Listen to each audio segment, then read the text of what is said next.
Magandang araw sa inyong lahat mga ka-Duterte sulid, mga idol. Nakakalungkot, alam naman natin itong nangyari kay Rene, si Mr. MVP.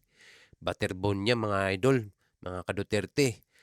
Talaga namang itong kuha ngayon na video mga idol, ito ay kuha ng drone ng mga rescuer. Ito yung actual na nangyari at nakakalungkot mga idol, no?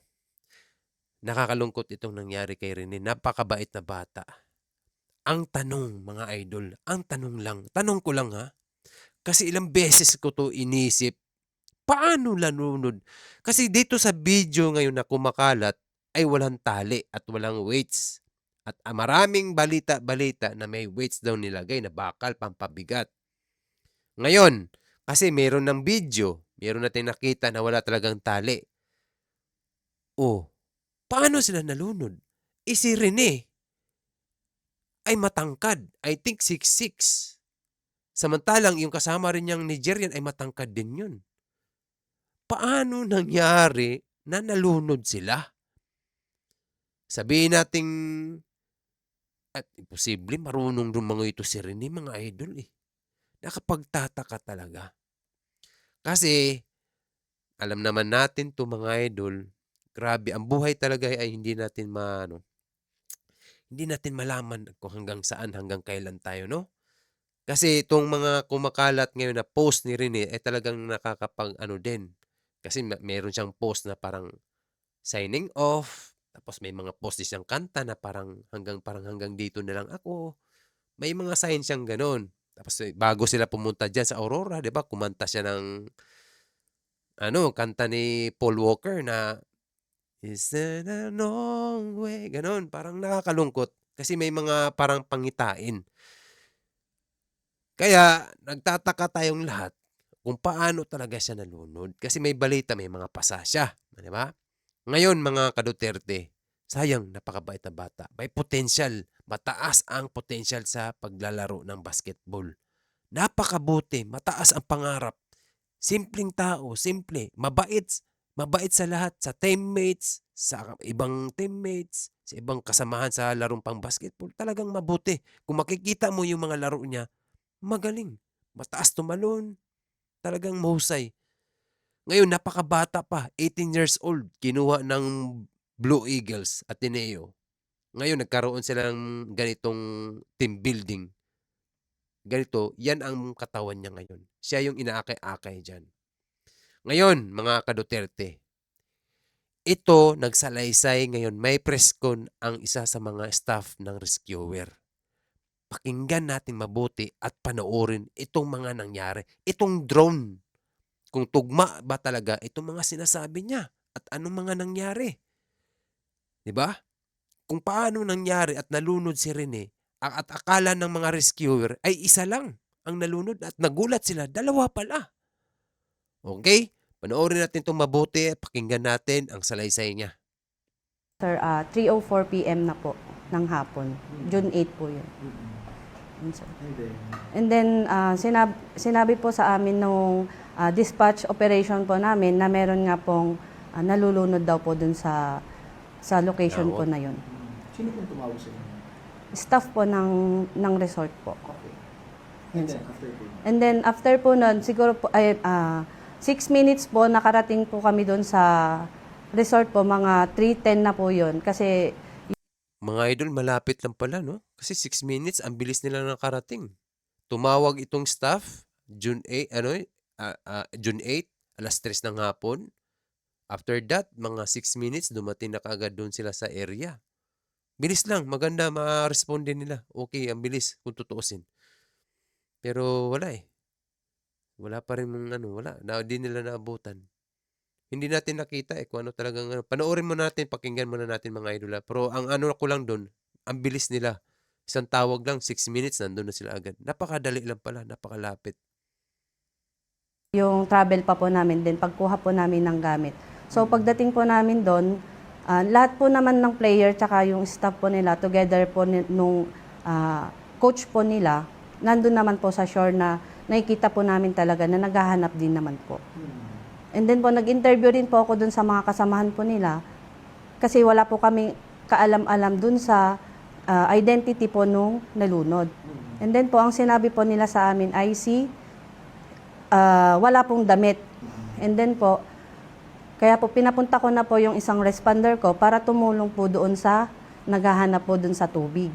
Tapos naman po yung iba ko pong kasama, nagpuput patrol po and then nag-drone patrol din po sila. Ayun po. Ilan po kayo lahat na rumispo? So yung una pong punta po namin, 6 po kami. Nagtawag lang po ako ng backup. Okay. So kaya gumagalaw na lahat? Opo, lahat po yun gumagalaw, sir. Meron din po kaming ATV na nagpapatrol po. And then after that po, kailan nyo lang na-find out na dalawa pala? Nung nakuha na po namin si Butterbonia, sir, may bumulong po sa akin na may isa pa daw po na kwan. Yun po, saka ko po sinabi ulit dun sa kasamahan ko po na meron pang isa. So bumalik po ulit siya dun sa tubig. Wait Yun po, lang mga nagsigawan idol, na po sila. pause ko lang Parang ang nangyari siguro, pagdating nila, kasi sabi niya sa salaysay nila, sa kanyang salaysay, ay wala silang kaalam-alam kung sino yung nalulunod. Wala silang identity. Ang sabi lang ay walang damit. Ngayon, nakuha nila yung yung si Rene. Si Rene ang unang nakuha pala nila. And then, siguro, umahon na sila sa dagat at may nagbulong sa kanila. Kasi nagulat sila na mayroon pa daw isa. There's another one. Yun ang sabi nila. Kaya pinababaan nyo yung kasamahan niya, bumalik sa dagat.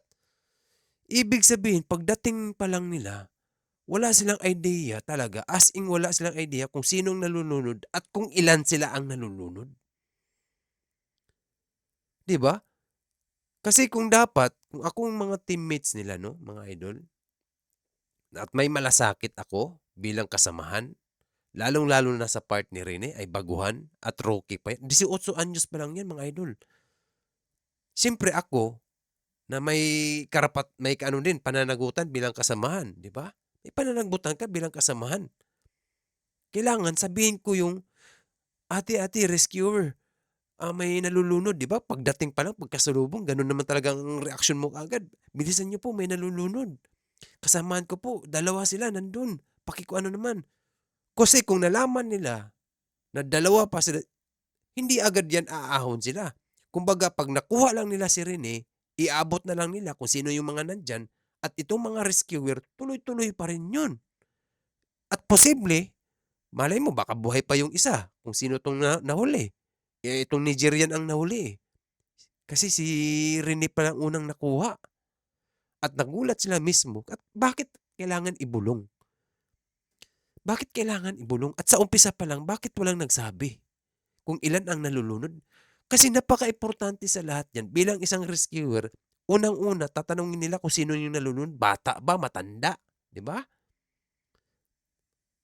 Anong itsura?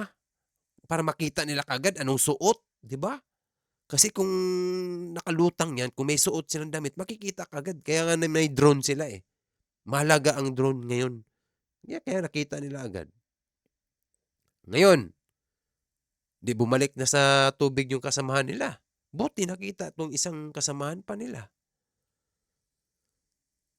Di ba? Kung pagbabasihan natin yung video, mga idol, wala talaga silang weights na dala sa paa.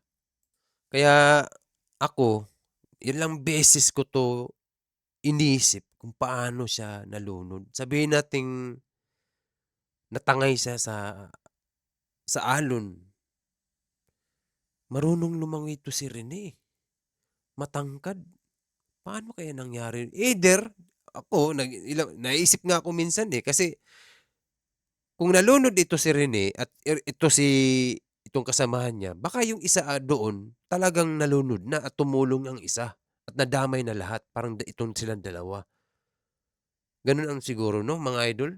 Mahirap Kaya nagtataka ako, bakit kailangan parang tinatago nila? Walang nagsabi kung ilan nalunod, walang pangalan, anong suot, para makita ka agad. Mga ganun ba? Impormasyon. Napaka-importante yan bilang rescuer Kasi tubig yan hahanapin mo sa tubig. Bata ba yan? Matanda? Matangkad siya? Ganito itsura. Di ba? Tuloy muna natin, mga idol. There's more, sabi po nila. Parang hindi rin po nila alam na may isa pa po. Kasi kung sinabi po nila na 2, alam po namin na 2. Kasi isa lang po yung sinasabi yung Imposibleng hindi nila alam, parang hindi nila alam na dalawang ano yun? Nagti-training, dalawa lang? Hindi sila magkakasama? Paano nangyari yun? Ito, 'di ba isipin mo mabuti mga idol. Hindi daw alam, parang hindi niya sabi na nga ni ate parang hindi nila alam. Kaya pala wala silang impormasyon na or takot lang siguro sila. Baka alam na nila na wala na talaga sila. 'Di ba? Walang magbigay ng impormasyon, pangalan, kung anong suot, sabi lang walang damit. Anong klaseng teammates 'yan? Kung ikaw ay teammates talaga na may malasakit, baka nga nagduda nga ako diyan baka isa lang ang nalunod diyan, nadamay na lang itong isa kasi sinagip, mga gano'n ba? Or pinabayaan, mga gano'n. Hindi natin alam, eh. Hindi natin alam. Opinyon ko lang 'yun, ha, kasi imposibleng malunod itong dalawang sentro. Mga center 'yan, matatangkad, eh. Yung isang Nigerian matangkad din, center ang laro. Ito rin si Rene, center ang laro niyan. Athletic na bata, magaling daw 'to lumangoy. Sabihin natin nag-training sila hanggang dibdib, imposibleng maano pa rin. Sa lakas ng alon siguro at dinala sila sa malayo, anong gagawin ng mga staff nila? At siyempre kung ako yun at tinangay ako ng alon, siyempre magkamay-kamay ako, "Tulong, tulong, tulong." Gaganon-ganon ka, "Help, help, help." 'Di ba? Yun naman talaga una mong babanggitin at kaway-kaway ka at imposible na silang dalawa lang nandun. Nasaan yung mga ibang kasama? Nandiyan sa gilid? At maririnig nila yun at makikita ng mga staff. Kaya itong tanong talaga, anong klaseng training yun? Imposible mga idol. Sabihin nating wala silang weights, ito kasi nandiyan wala talagang weights eh. O balita-balita meron, di natin alam. Tapos may balita pa may mga pasa. Mahirap magsalita kasi hindi natin yung galing talaga sa magulang, kung anong galing sa sila anak ni 'di ba nanay, galing sa nanay. Kasi yung nanay talagang titingnan yung katawan ni Rene. Paano nalunod, 'di ba? Sa salaysay pa lang ng rescuer, parang hindi nila alam. Walang nagbigay na impormasyon, pangalan, at ilan ang nalulunod. Isipin mo 'yun, napakaimportante sa lahat 'yun mga idol. Tuloy mo nga natin 'to, tuloy muna natin. Nigerian. Yun po, 5 to 7 minutes po, nakita na rin po yung katawan po ni Adili. Anong state muna nung katawan ni Butterbonia na nakita niyo? Nung nakakuha po siya nung responder ko po, wala naman po siyang pabigat sa paa. Yung sinasabi po nilang weight sa paa, wala po. And then po yung katawan po niya, malinis po. Naka-short lang po talaga siya. May upper clothes? Wala po. Wala siyang Short damit? lang po, opo. Oo. And then yung sinasabi po nilang tali na nanggaling po sa paa ni Butterbonia, yun po yung tali po ng salbabida po. Doon po kasi nakatali yung salbabida. Mahaba po kasi yung tali ng salbabida. Galing po yun sa resort, yung salbabida po nila. Okay. And then after nun, ma'am, saan niyo na dinala si Butterbonia? Dito po sa Aurora Memorial Hospital po. Yung dalawa? Opo, yung Kasama dalawa na? po. Opo. Pero naunang ilabas si... Nauna pong itinakbo po si Butterbonia, sir. Oo. Nag-CPR ba kayo dun sa shore? Paano po? Anong ginawa ninyo? Nung pagkakuha po kay Butterbonia, sir, nag-CPR po yung kasamahan nila. And then, ipina-stop ko po yung CPR kasi ang gusto ko pong mangyari, habang sini-CPR po siya, gusto ko po i-transport na po si Butterbonia sa pinakamalapit pong ospital. Which is, kaya naman po namin bigyan na po ng paunang lunas po si Butterbonia habang tinatransfer po siya. Kasi Tama. malapit lang naman po yung ospital sa amin. Around 10 to 15 minutes po nandun na po. Si Adili naman, ganun din. Ganon din, sir. So, dalawang sasakyan ng MDR na yun. Yung pangalawa, sir, ang pinagsakyan na po kay Adili po ay yung sasakyan na po ng PNP po. Okay. Yun Opo, yun na po yung nagdala. Nahuli pala talaga si mga idol. Si Rene talaga nauna sa ospital. Tapos nahuli na to itong Nigerian. At pulis na ang sa pulis patrol na siguro sinakay. Yan ang niya. Maayos naman ang ano nila kasi pinahinto yung pagsi-CPR. Siguro sinipr talaga ng mga kasama. Imposibleng hindi nila CPR yun.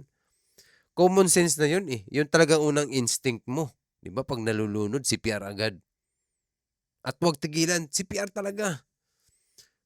Huwag mong pigilan, tuloy-tuloy lang. Dapat ganun. Nakamang matatandaan na to eh. Except lang, kadalasan talaga nalulunod, no? Mga idol, bata naman talaga. Pero hindi natin alam itong lugar na yan, ha? Kung masyado bang deadly yan, yung lugar na yan. Yung alon, yung hirap magsalita, hindi natin wala kasi tayo dun eh. Ang basehan lang natin kasi si Rene matanda na, marunong lumangoy. Wala naman palang weights. Paano nangyari na lunod? Pumunta sa malalim, doon sila nag-training? Paano nangyari? Anong klaseng training? 'Di ba? Bakit sila? Paano itong mga maliliit? 'Di ba? Itong mga kasama nila, bakit ligtas? Bakit sila lang, itong dalawang matatangkad? Yun ang nakapagtataka. Ano yung assessment nyo dun sa dalawang biktima na nakita nyo? Talagang wala na bang signs of life? Unstable na po kasi nung nakita po namin talaga yung dalawang patient po. Oo, pag Kaya sinabi na ang unstable, ang ginawa ko po, pinatransfer ko na po kaagad para mas ma-examine po dun kaagad sa ospital yung dalawa pong pasyente.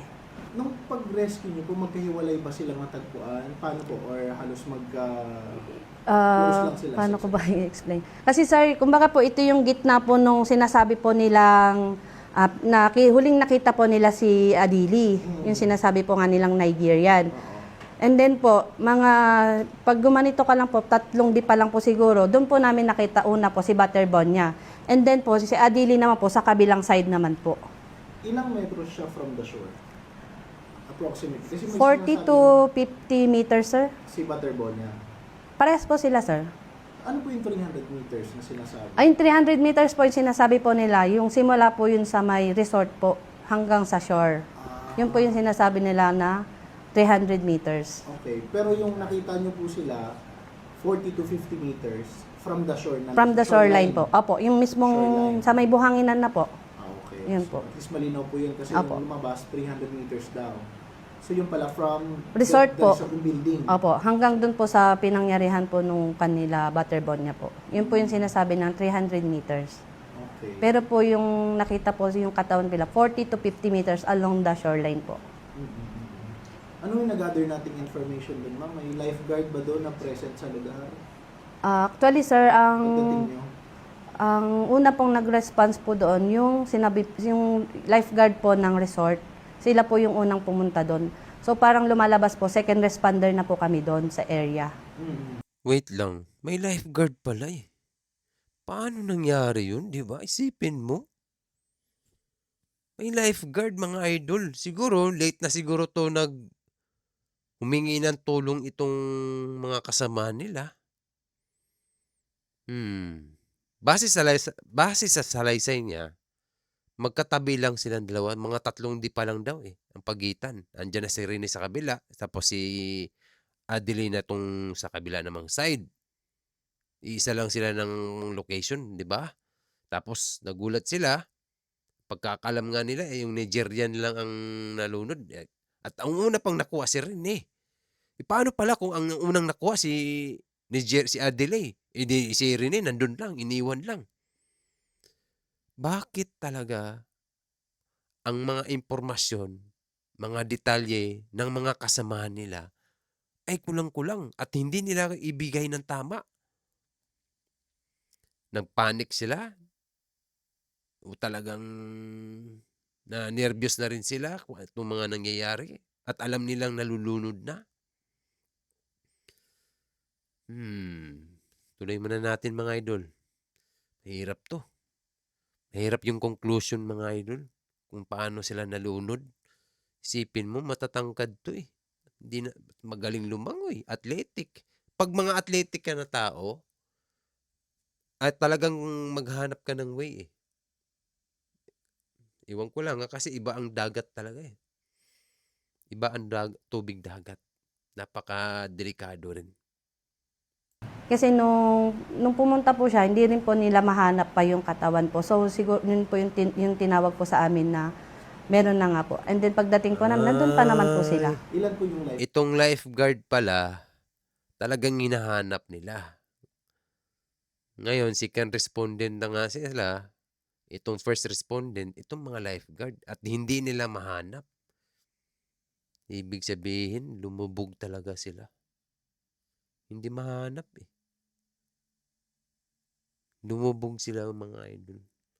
Kaya humingi na sila ng tulong dito sa taga-rescuer at ginamitan na ng drone. Kasi lulutang ka nun eh. Sa sobrang lakas siguro ng alon, halos di mo na makikita kung saan yung katawan. Kasi pag sa ibabaw, makikita talaga yun. Lulutang yun eh. Ang problema kung hindi kung lumutang o hindi. Kaya nga dapat, itong mga kasama nila rin eh, magbigay sila ng tamang impormasyon agad. Napaka-importante yun. Anong suot, anong kulay. Importante yun. Kulay talaga. Suot. Kasi makikita agad yun. Kung lalo na may drone sa taas. Lifeguard na nandun, naabutan niyo. Isa na lang po. Oo. Isa na lang po na nandun po. Na naghahanap din. Opo. Kasama rin naman po nandun po sa resort po. Meron din po, naghahanap din po siya.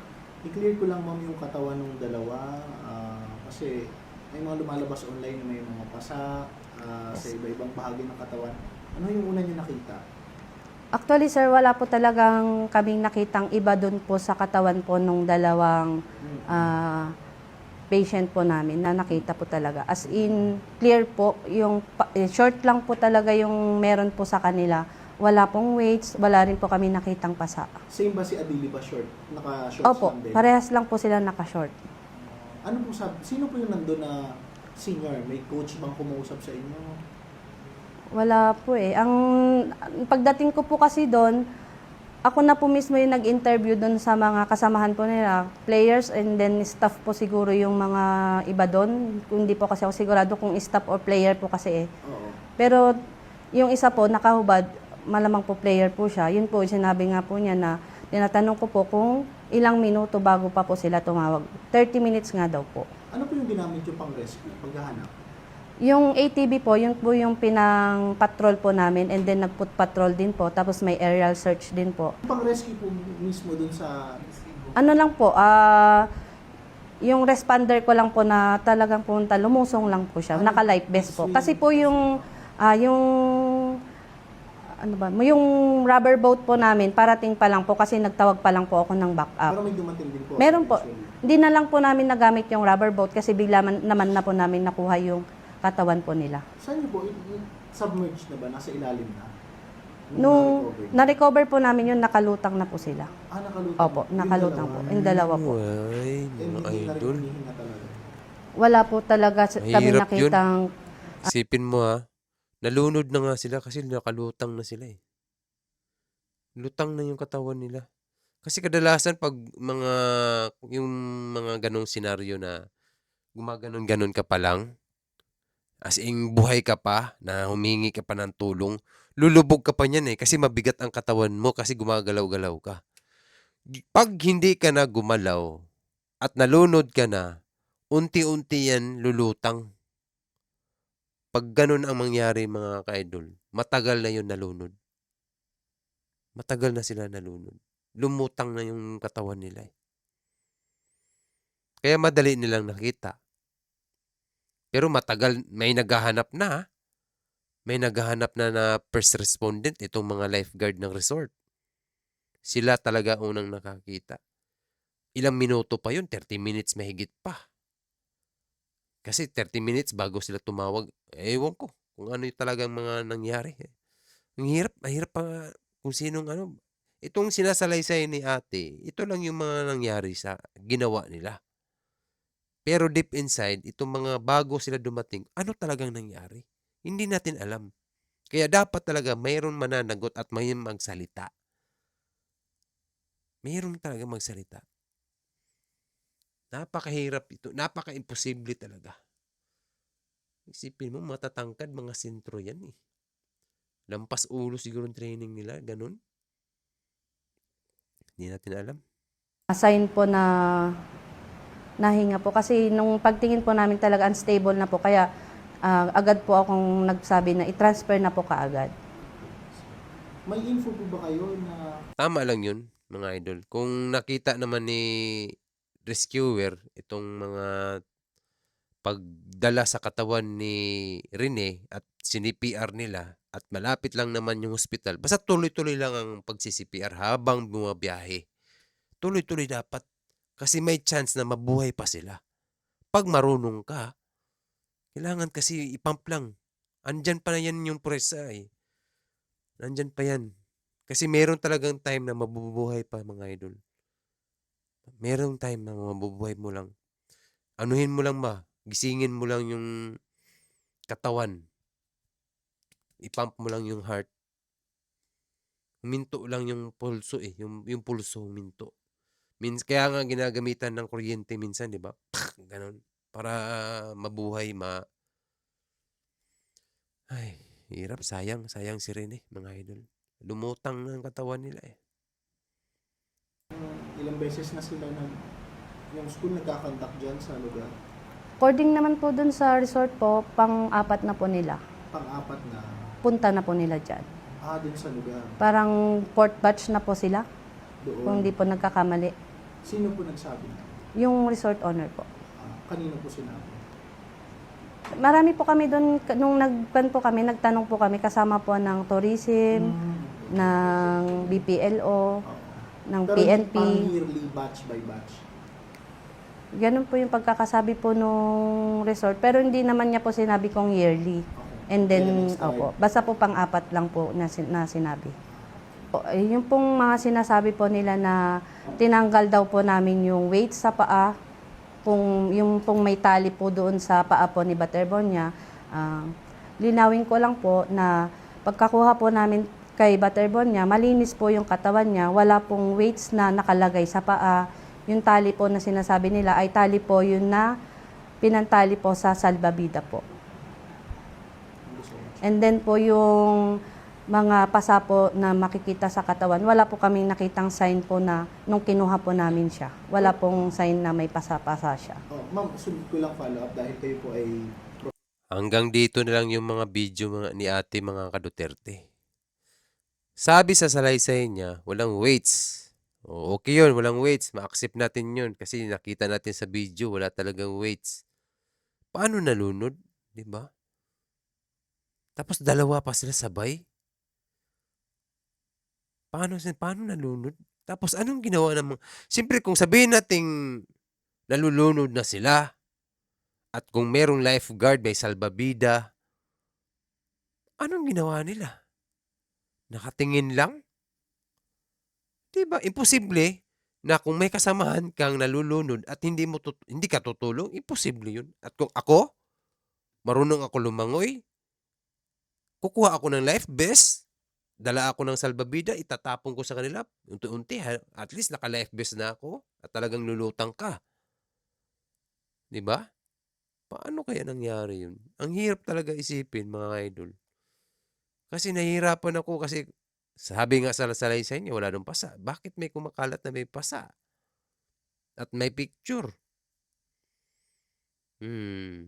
Nakapagtataka din tong mga kaganapan, no? Kasi alam nyo, unang-una pa lang, nagulat din sila. Bakit? Nagulat sila, dalawa pa lang nalunod. Tapos pabulong-bulong pa sila. Diba? Sa umpisa pa lang, pwede mo nang sabihin eh. Dalawa pa may kasamaan akong nalulunod. Patulong naman po. Hindi namin mahanap-hanap. Matagal na kami naghahanap. Nalulunod po sila banda dito. Ganun. Dito po banda. Hanapin niyo po. Ganun. Dalawa po sila. Ganito ang suot. Yung isa nakahubad. O sila, dalawa ba nakahubad? Dalawa sila nakahubad pero nakablock yung isang pants. Naka-short. Tapos yung isa naka-blue na short. Ganun ba? Maayos na impormasyon para madaling mahanap. Ay, nakakapanghinayang talaga si Rene. Mataas ang pangarap, kaya itong ambisyon niya para sa sarili niya, para sa magulang niya, na iahon sa kahirapan, yun naman talaga eh. Lalo na tayong, wala, di na yung maibabalik. Kahit mag-sorry sila, kaya nga sabi ng mama ni Rene, Kahit magsorry kayo, hindi ninyo na maibabalik ang buhay ng anak ko. Kasi talagang masakit, napakasakit sa magulang na ang anak talaga, inalagaan mo yan, napakaswepo. Mga idol, kung makikita nyo yung laro ni Rene, ang mama nun nandun lagi, pati tatay. Very supportive. Pati ang mga kapitbahay nila. Kaya kung makikita nyo yung social media account nito, talagang maano ka, hahanga ka rin. Hindi lang sa laro, mga idol, ang basihan dyan. Ang ugali, kung paano ka makikapwa-tao sa mga kapitbahay mo. Kaya dami nagmamahal sa kanya. Kaya ang bilis kumalat ang nangyari sa kanya at mabilis kumalat itong mga pangyayari na talaga halos tayo, kahit ikaw, kahit hindi ka nanonood ng basketball, pero sa ugali niya, bilang anak na mapagmahal sa magulang at may pangarap ka sa buhay para iahon ang kahirapan, talagang bibilib ka. Ang puhunan niya talagang laro basketball. Malaki ang chance niya, mga idol. MVP siya ng palarong pambansa 2025. At itong 2026, nag-fighting for championship sila. Natalo na nga lang sila. Pero second place, magandang laro nila. Napanood ko. At hinahangaan ko to. Aside sa proud Dabawenyo ako, kasi taga Davao sila, ang dinadala nila sa Dabra, talaga namang mapapahanga ka rin sa kanya. Mapagmahal, mabait, mataas ang pangarap. Hindi lang may disiplina. Makikita mo yung tao na matino. Very humble, walang kayabang-yabang. Kaso itong mga lately na post niya, parang napag-ano din. Kasi nangyari na nga, nawalan na yung buhay niya, tapos nabalikan natin. May mga post niya ng signing off, ganito ganyan, hanggang dito na lang, parang ganun ba? Tapos may mga post niyang kanta na parang nagpapaalam na kanta, ganun gani. Ay, yun talaga ang buhay, ito talaga isa sa mga parang simbolo sa ating lahat na ang buhay ay hindi natin hawak. Anytime, kahit ikaw, tayo, mag-ingat at maging mabait sa kapwa natin. Kasi, at ito yung chance natin, tayong mga anak o magulang, napakaiksi lang ang buhay talaga. Hindi mo, ito kita nyo naman si Rene, napaka-athletic. Wala kang makikitang ganon. Ito yung salaysay ng rescuer, mga idol. Talagang medyo nakakapag hinayang mo tawag yan, bakit kailangan ibulong, bakit hindi binibigay yung detalye, bakit itong mga teammates wala man lang, di ba makikita, ewan ko, hindi mahirap magsalita, baka takot din sila makialam o tawag nito, magsalita ng mga bagay-bagay dyan. Itong mga balita, mga idol, itong araw na to, si Robin Padilla pumunta dyan, nakiramay, si Bundok at saka si Atty. Torion, parang sila yata ang magiging legal counsel nila dyan, parang abogado, kasi marami siguro, nag-iingat din to, may mga papel na gusto nilang pirman, hindi nila pinirman, kailangan basahin pa. Maganda tong gawin at may dapat na abogado dyan. Dapat merong mananagot dyan, mga idol. Alam niyo bakit? Yan ay team building. Kung ano yung mataas ang potential, meron talagang mananagot dyan kasi hawak sila ng institusyon ng school. Itong Ateneo. Yung Ateneo ang mananagot dyan, 100%. Pwede sila magbayad. Magbayad talaga sila dapat sa buhay na nawala nila. Malaking kapabayaan ang tawag doon. Malaking pananagutan nila doon. Hindi pwedeng walang managot, sorry. Walang ganun, mga idol. Lalo na sa case ni Rene at saka ito si Kitang-kita nyo naman eh. Aksidente. May lapses kayo pag ganun. Ang ibig sabihin, kulang kayo ng hindi kayo na-orient. Wala kayong orientation bago magsimula. Ang ibig ko sabihin, wala kayong mga posibleng iisipin yung mangyayari na pag nag-training kayo ng ganito, paano pag may mangyaring ganito? Dapat advance ka mag-isip kasi pananagutan mo yan. Di ba? Ganun naman talaga dapat eh. Kahit saan kang senaryo, dapat meron kang ano, precaution na tinatawag. O bawal yung ganito, hanggang dito lang tayo. 'Di ba? Wag mo itong wag susobra. Kasi malalim na diyan. Maalon pa. Ganun dapat. Sayang. Kaya ito yung mga laman ng balita. Kaya dapat itong pamilya ni Rene, dapat meron talaga silang legal na abogado. Tama yan, nandyan may kusa. At itong Team Duterte, yan si Bundok at saka si Atty. Torion, pareho naman ang mga abogado yan. Maganda yan. Hawakan sila kasi kawawa. Hindi naman tumayaman sila rin eh. Sakto lang buhay nila. Masaya lang. Masaya. Masaya lang buhay nila. Talagang may pangarap ang itong batang to. Yun nga lang, wala na. Kaya ang magulang, napakasakit yan sa part na magulang. Alam natin lahat yan mga nanay-tatay. Bilang magulang. Grabe, supportive kay ang nanay ng tatay.